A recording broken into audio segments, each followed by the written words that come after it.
Elevator Pitch presents The Usual Suspects, Part 3, written by Anne C.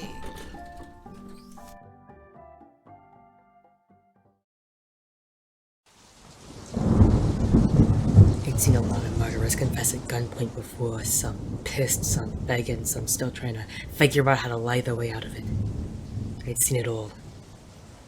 But when I looked down at Vincent Dupont, his scarred chest still heaving and his eyes flickering between me and my pistol and back again, I had to admit what I saw rocked me more than any other expression I'd seen on the other end of my barrel. He looked sick. Like he'd poked his head out of being numb for just long enough to remember why he'd gone that way in the first place. That didn't change the fact that there was more than just Frank Wolf's blood on his hands. It didn't matter if he had half a decent reason to plug a bullet between his eyes. It didn't matter if he made me feel funny inside when he did it. On the other side of town sat the chalk death mask of James LeBlanc, all because one of the 10 fingers that trembled in front of DuPont's face had pulled the trigger. Just talk already, my arm's getting sore. Perhaps you should spare your arm and handcuff me instead. I don't trust you not to get out of him.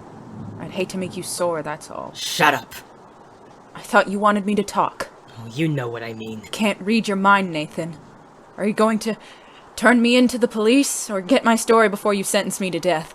Perhaps you ought to just cut out the middleman and kill me yourself. I haven't decided yet.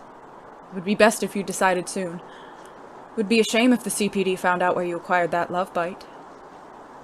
You wouldn't. If that's what it takes to avenge my own death, I will gladly do so. It's not wrong to turn you in, even if they're setting you up. You don't believe that, love. Oh, don't tell me what I believe. Then what is it? Just give me a goddamn confession already.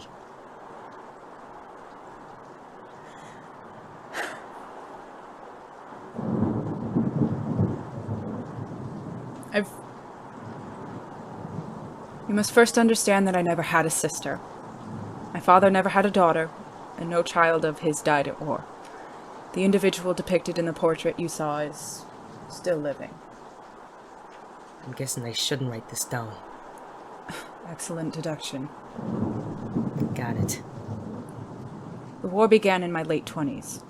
I did my part as a nurse for some time, and as much as I disliked certain aspects of that position, I'd be lying if I said it hadn't saved my life on numerous occasions, this morning being one of them. A year or so into my service, I was asked to partake in a certain espionage mission. It went particularly well, so my superior officer asked that my position be switched. After some time of that work, the government decided they needed a man in Italy, doing what he could to influence and sabotage the wills of powerful men. The job went to a co-worker of mine, but unfortunately he returned from France in 13 pieces, so it went to the last spy standing. With no other options, they cut my hair, sent me off to Italy with the tightest bandages they had for my chest, and told me to return alive. I'll admit, Detective, there were tears in my eyes when I first was called Signore Dupont. So that medical issue you mentioned. Precisely. I didn't know why I put the gun down, not exactly. There was a little part of me that didn't want to hear anymore. Like this was all too personal to be the kind of confession that was forced. I half expected him to stop talking altogether without a threat, but he only paused, eyes softening as they followed my hand over to the bedside table where I'd left it in the first place. I think I just couldn't stomach seeing him scared of me. Naivety picked the name as much as I did. I didn't realize I would have to change it when I returned home, So being young and foolish and partial to pretty thoughts, I named myself for my great-grandfather. My father hated the man, which sweetened the deal, to use a turn of phrase.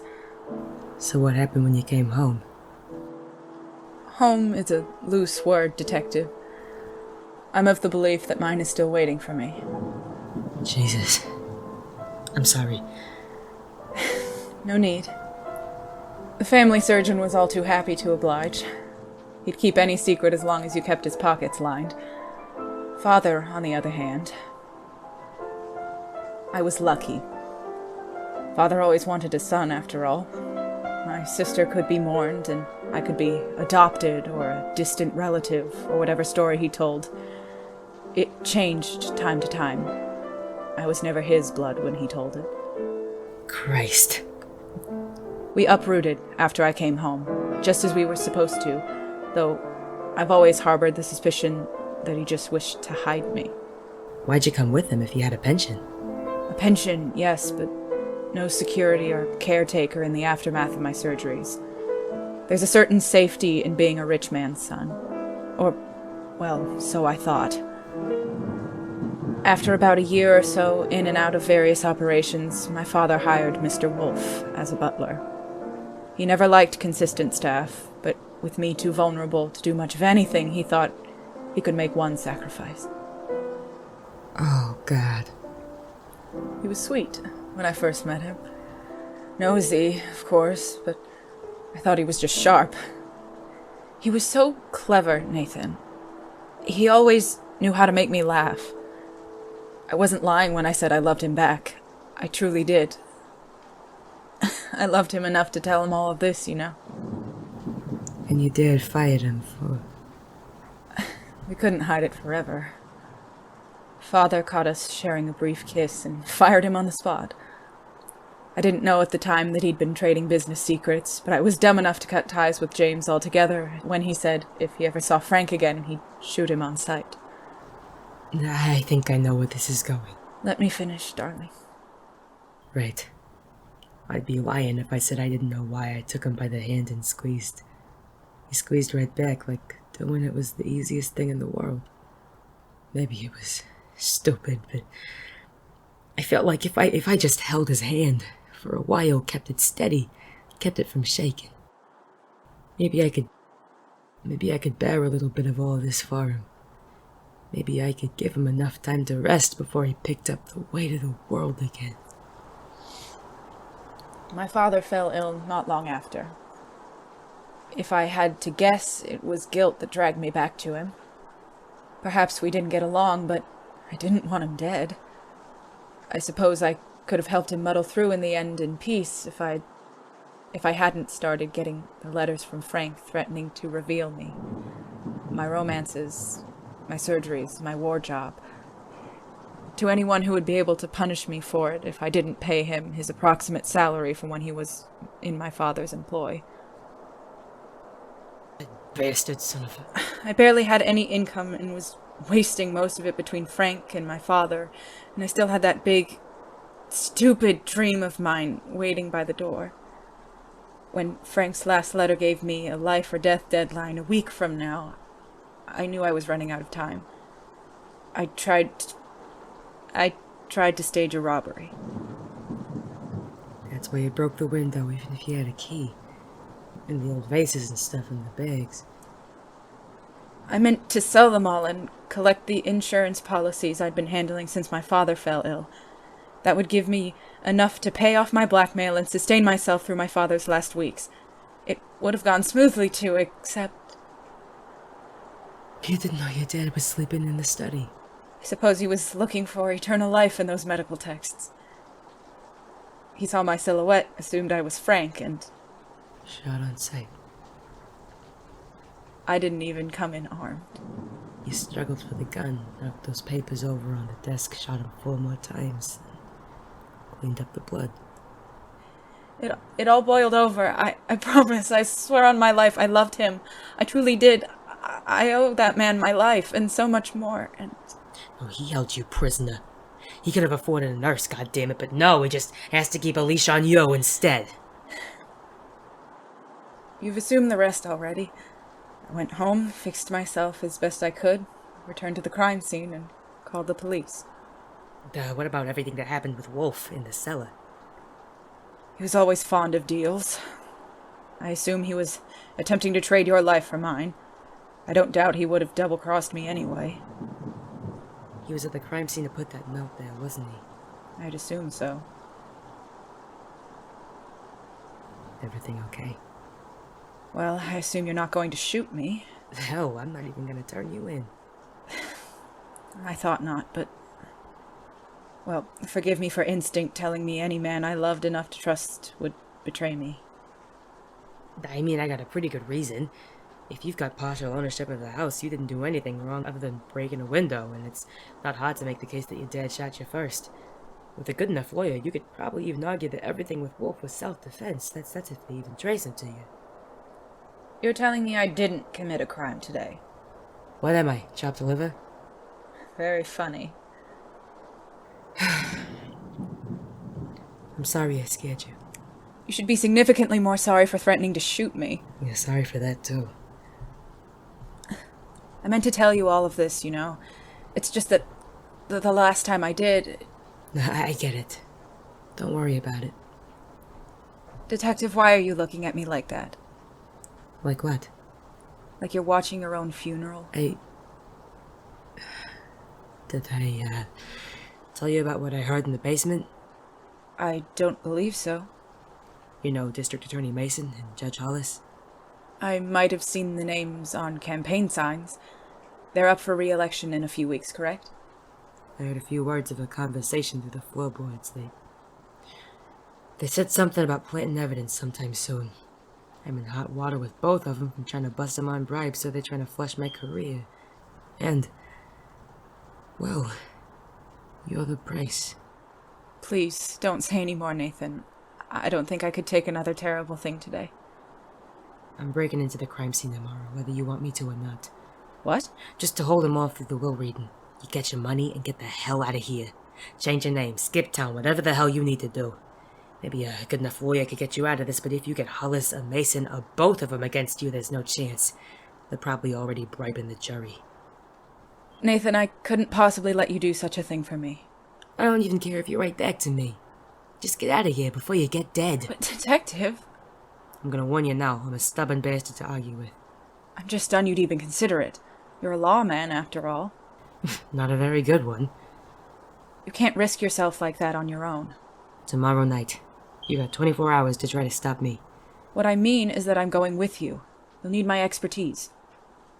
But you're... I made it through today with a bullet hole in my side. I don't know how long I could keep the trend up, but I'll survive until tomorrow at least. Let's not test that right now, okay? Don't tell me you're going to make me stay home. Nah, I'm gonna use you for your key. Why, I thought I meant something to you. You mean a lot to me. More than I wish you did. I'm not sure if that was a compliment, Detective. Don't worry about it. Get over here, you're freezing. Oh, hey, shh. Just hold still for a moment, alright? Right. Do you keep the pain pills in the first aid kit? Yes.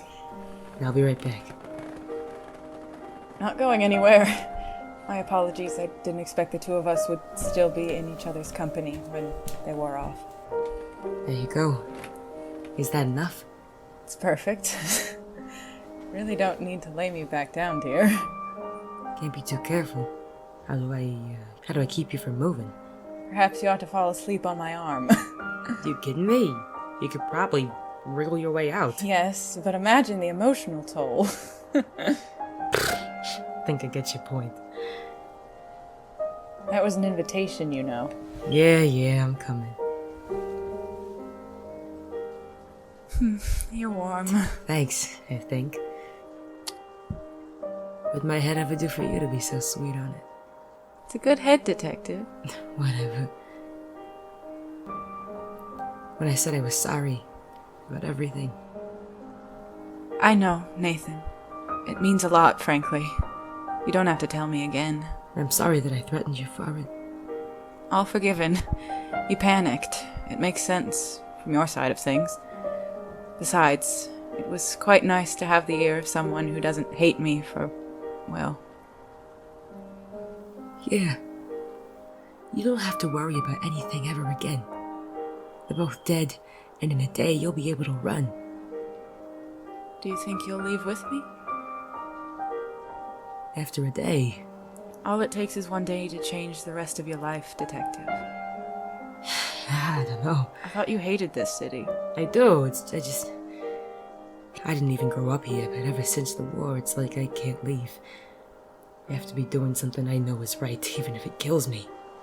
There are 10,000 other cities in the world, my dear. Why not pick one with me in it?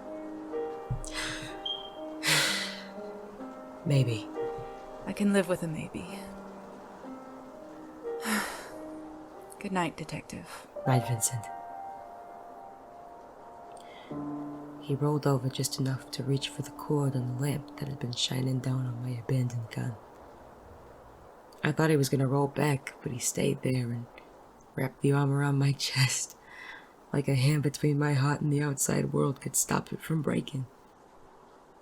I wish I could have turned around, just to get to know what Vincent Dupont was like half asleep, but he was out like a light in a couple of seconds, breathing deep and soft and even, his face pressed into my shoulder. Vincent Dupont had bloodied hands. One of them sat 1,000,000 miles away on the pillow so I could rest my head on his arm, the other squeezed my own, laying right on top of my heart. Vincent Dupont was a killer and a criminal who hired me to prove a lie. He was also a heavy sleeper and an adamant cuddler. He was also soft and warm. If I took a deep enough breath, something quiet in the scent of him almost smelled like coming home. Wherever the hell that was. At the end of the day, the killer holding me was a good man. I could sleep easy knowing that.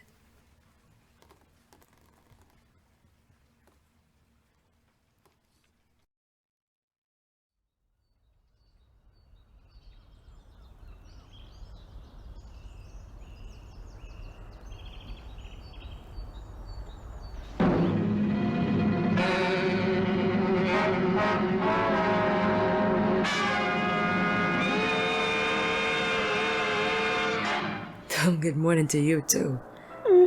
Good morning, Nathan. Took you long enough. You brutalized my neck, dear. Forgive me for needing a moment to recover from having my vocal cords torn out. Mm-hmm. Don't make fun of me. I'm terribly injured. How the hell are you still half asleep after all that? You would be too if you'd been shot. Are you gonna play the getting shot card for everything? I don't think a valid excuse counts as a proverbial card, Detective. You said you couldn't cook breakfast because of it. I said I couldn't cook breakfast, period. I don't even have a frying pan. Yeah, I noticed. Hope you like your scrambled eggs pot fried. They'll taste the same anyway. Yeah, let's hope. You know, making my neck wet isn't gonna help me cook breakfast. Hey! I'm not too tired to dance with you. This early? Are you complaining? I'm not giving you the satisfaction of a yes. Your funeral. So you are having fun. Can a guy appreciate another gentleman's company? Not legally. To hell with legal.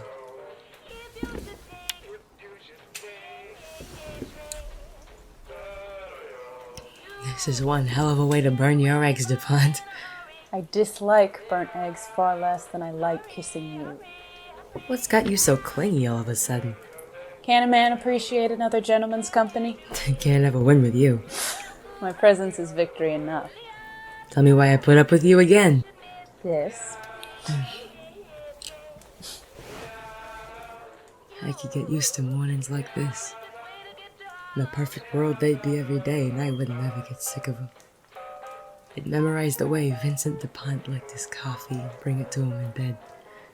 I'd make him breakfast still wearing his shirt and wrap my arms around him while he kissed me up against the stove.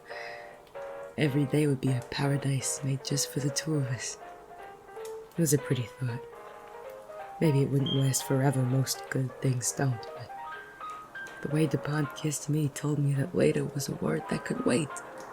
So I let it.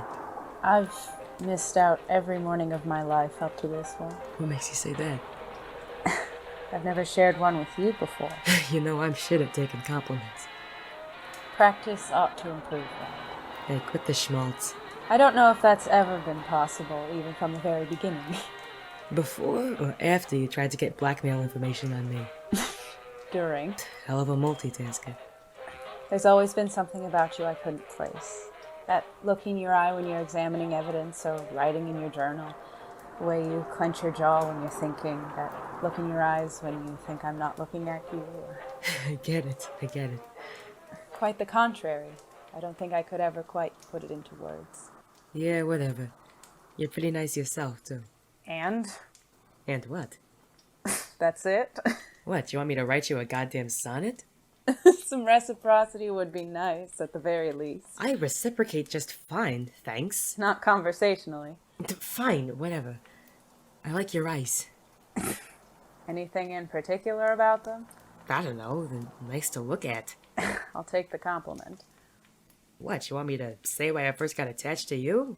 Not a pretty answer. Unfortunately, you've piqued my interest. There's no going back now, detective. Well, sometimes when you're lonely and bored as all hell, a handsome guy walking into your office and giving you bedroom eyes isn't the best goddamn thing for your emotions. Hey, you wanted me to be vulnerable. I'm being vulnerable. And I appreciate it very much. Don't take that tone now. I found you quite the sight for sore eyes as well. You're just trying to make me feel better. Is that such a crime? Besides, there's no shame in it. Those were my intentions, after all. Well, they worked. Detective, are you saying you find me handsome? You don't need to be a detective to figure that much out. My neck aches at the memory. Hey, you asked me to. You said it was okay and you had a turtleneck. Jesus. I'm teasing, dear. You're gonna be the death of me. Hopefully not for a long, long while. I'm enjoying your company far too much. Whatever. What is that? Shit. What? I told you the eggs were gonna burn. Oh, dear God. Hey, did you mean it when you said you hated burnt eggs less than you liked kissing me? Well, I suppose we're going to be testing my hypothesis either way. Can you set the table? I'm gonna keep your apartment from burning down. You do know how to make a man feel special. Just try to feel less like a fire hazard next time, alright? We'll see if you're that lucky. I'll get my most fireproof plates. Remember, if a gun's going to be fired in this novel of yours, you ought to put it in the first part. I'll keep it in mind, but I think I'm buying a notebook bigger than this one before I start anything fiction. By the way, don't let me forget to drop this off at the office before the night. Of course, but I demand royalties. I must have inspired you in some way or another. I'll pay you all the royalties you want once I figured out how the hell to explain this to my secretary. If I'm gonna get caught, she'll have better luck helping you than me. She's wasting a talent in my office, I tell you. Is that the woman You schmoozed? I wouldn't put it so unkindly. How else would you put it? I just gently romanced her over the phone. I would have expected a little more expertise from this secret agent. She is distinctly not in my area of expertise. What, you're telling me you were never a womanizer? Well, now you're just making fun of me. Maybe. If you don't mind my steering the topic, what all are you writing down? An abridged version of what you told me last night. Yeah, you can take a look if you want. Not terrible. I just wanted a written record of everything important, just in case this all goes wrong. What do you mean? Well, in case we get caught. Maybe you still own the house, but if they see us before that second case of the crime scene that Mason's gonna push for, they're gonna be out for both of our necks. The key ought to make all of that far easier.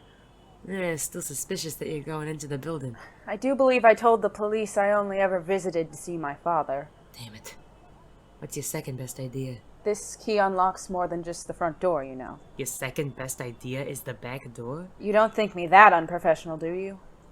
You called the cops on yourself. I'm still free, aren't I?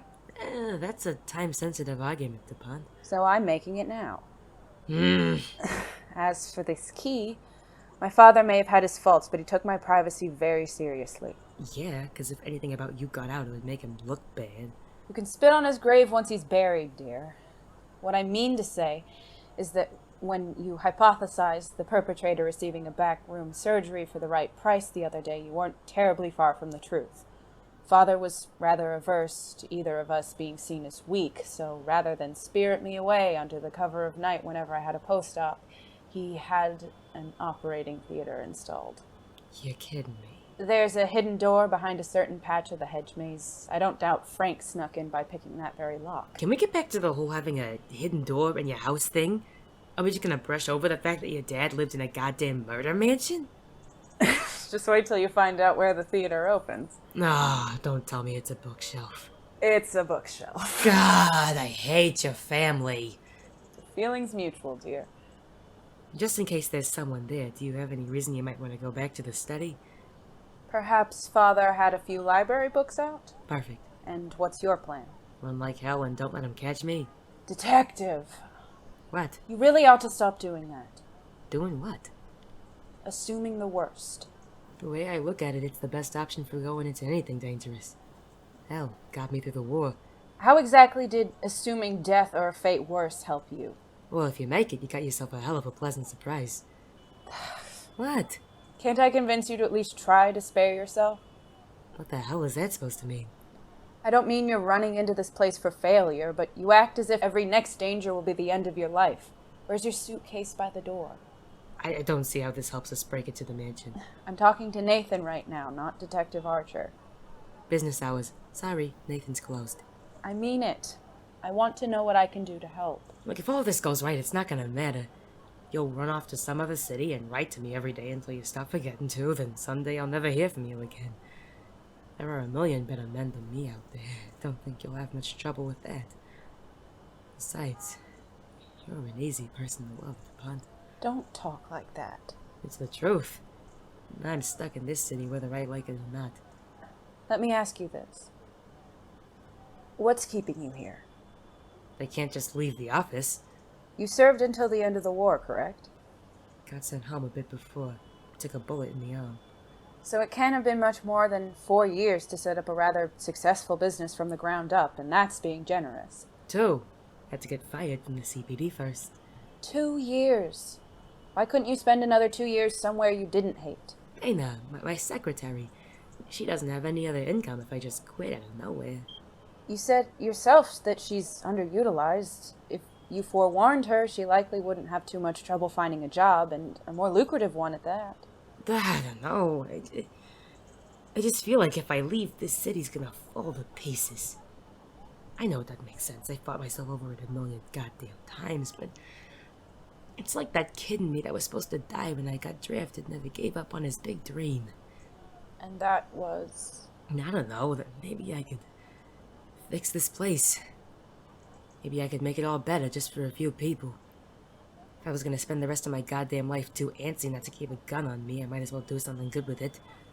Maybe if I was lucky, I could die doing something decent, instead of wasting my life on something useless. Chicago isn't the only city in the world, Nathan. I know, I just... forget it. What I mean to say is that it's likely there isn't much separating it from the rest of the world.